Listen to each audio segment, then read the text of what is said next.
Kailangan mo bang i-group yung data mo per week? Or kailangan mo bang i-summarize yung data mo per week? Then week num is for you. By definition, week num returns the week number in the year. Basically, we have 52 to 53 weeks in a year, and week num provides kung anong week na tayo for that calendar year based dun sa date. And ano bang purpose nun? Example uses of week num is, let's say you have exceptions with payback and it needs to be paid back within the same work week, then you can use week num formula. One example that I can show you is overtime. In some countries, overtime computation is based on the work hours or total work hours per week. And I have here table, meron na rin itong mga time entries. So galing ito dito to. So, time entries tab. And basically, we want to compute yung total hours ni employee number 8 per week so that we can compute yung overtime niya. So kung if lagpas na siya ng 40 hours within the work week, then this employee is entitled for an overtime pay. So how are we going to do that? Equals week num and serial number is yung date. Return type, we can skip that. Basically, if you want to specify kung anong day nag-start yung work week nyo. By default, of course, that's Sunday. And of course, first day of the year is week number 1. Copy natin yan, pababa. And now we have the corresponding week number per day. Now, what I'm going to do is to get yung unique na week numbers for this cutoff. So, equals unique.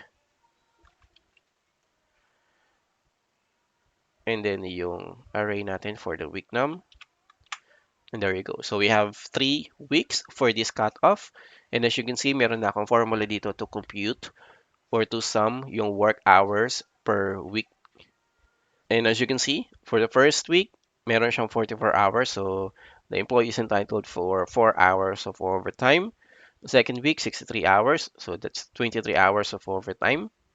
And third week, 33 hours lang. So, no overtime for that. Another use of week num is if you want to create your calendar. On this example, gumawa na ako ng drop-down list or data validation. And ang meron yan is yung first day of each month.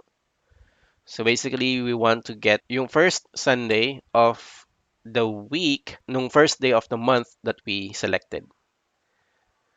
And we can do that through week num. So first, we want to get yung week num.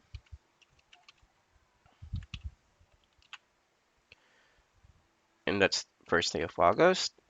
Enter. So that's 31st week for year 2005. Now to convert this to an actual date, we want to less 1 week because kapag kinonvert mo kasi ang week num, ang ibibigay niya lagi sa iyo na date is yung last day of that week number. So what we want to do here is to get yung previous week and then mag-a-add tayo ng 1 day. Mamaya, papakita ko yung formula para mag-start tayo doon sa first day of that week. So times 7, so number of days per week, and then plus 1. So ito yon. So para mag-start ngayon tayo doon sa first week ng August 1st. Okay. And then to convert this into actual date, kailangan natin yung year of course. So date and then the year ng first day of the first month minus weekday. Ganun pa rin ng year 2025, first month, first day, plus yung week num natin. Kulang ako ng parenthesis. Dito, kulang tayo dito.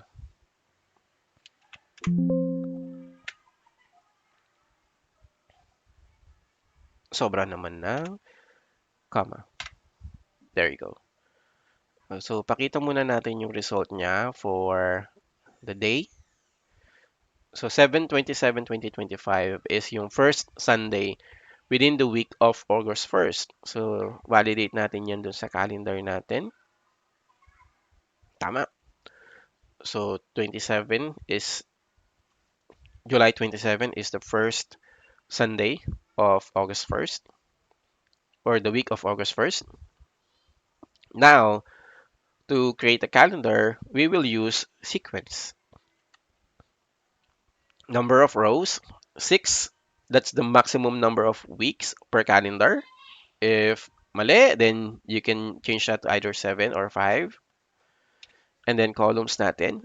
Since merong 7 days within the week, 7 columns. Yung start natin is, of course, itong date na nakuha natin from the week num.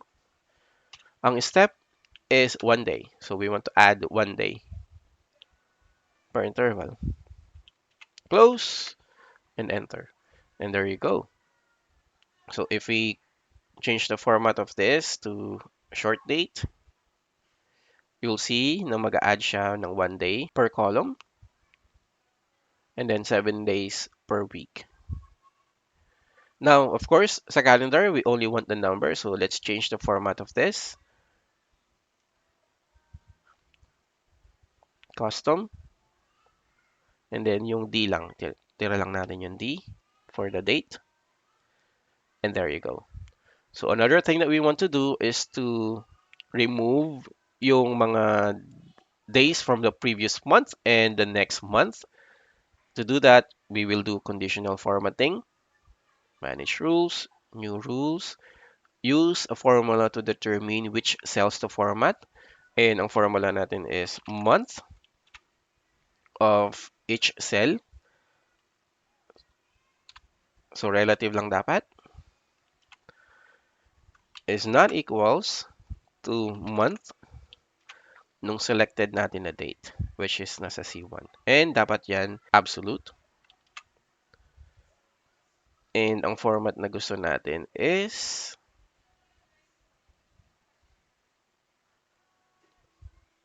yung font niya is white. So, para hindi siya maging visible. Okay, click OK, and then apply. And there you go. So you can add additional conditional formatting, or of course, pagandahin nyo yung calendar, lagyan nyo ng kulay and whatnot. And this is already dynamic. So if you change the month, automatic mag-change na yung days niya. You can validate or you can check your calendar if tama yung mga days.